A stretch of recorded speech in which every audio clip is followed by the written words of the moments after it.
So something else I want to touch on here that I thought needed its own video is regarding the throttle plates. I call them butterflies, but I had an issue with the adjustment here, and I think a few other folks have from what I've seen.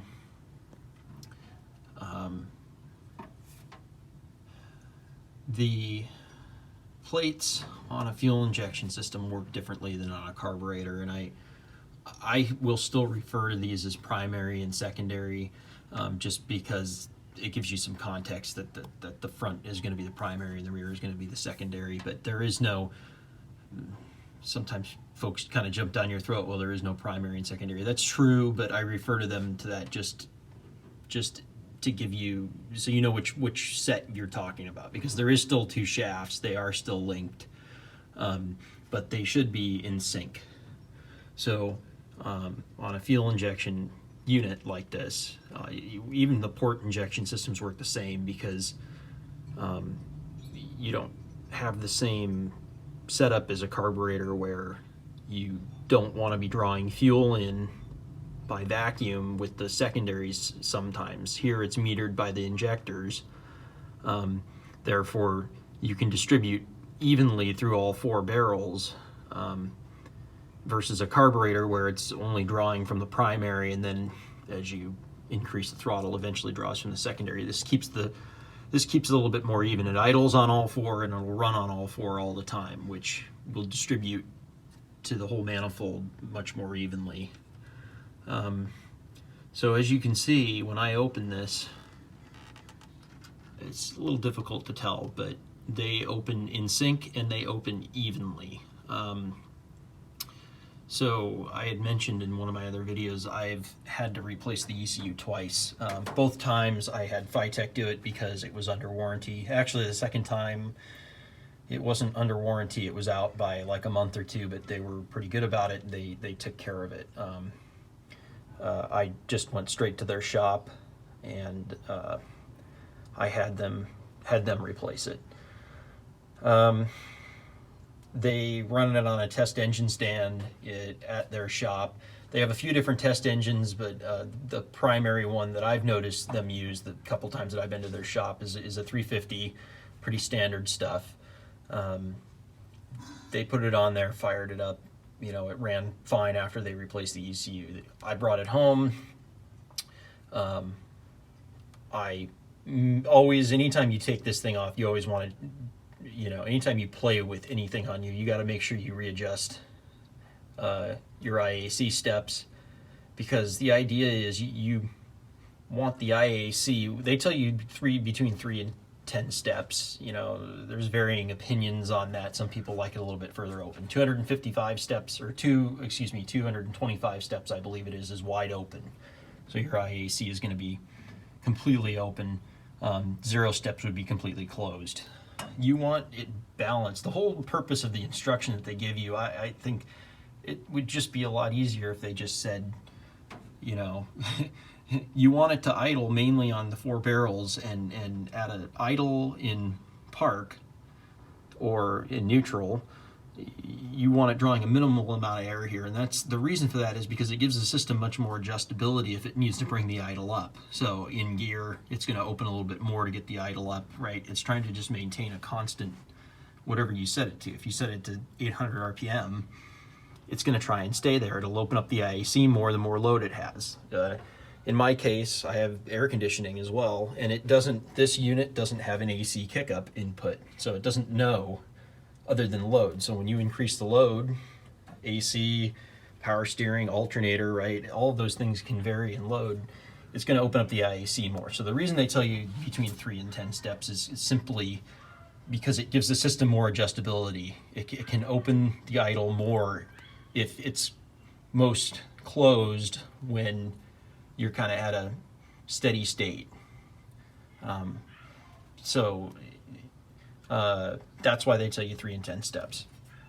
So, you know, anyways, I went to adjust this, And the couple other times I had it on and off, you know, this has always been at 2 turns out from, or 2 turns in. So the plate's completely closed, you turn it 2 turns in. I had it set at 2 turns. I went to start it up, I couldn't get it to run. And it just didn't occur to me that it wasn't getting enough air.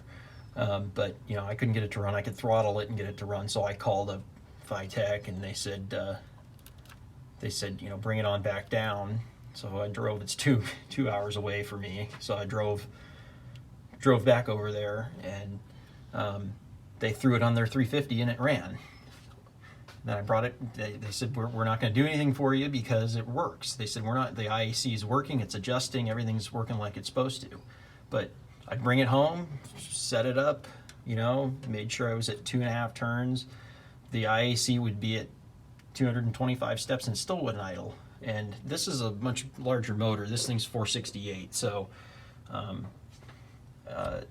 it needs a lot more air to idle than a 350 does. And that didn't dawn on me until I said, well, I'm going to crank this screw open until I can get it to idle. And I got it to run with this thing at like 4.5 turns. Well, what the heck's going on here? I realized after looking at it that the plates were very uneven, and with this at like 4.5 turns, the primaries were way open and the secondaries were barely open.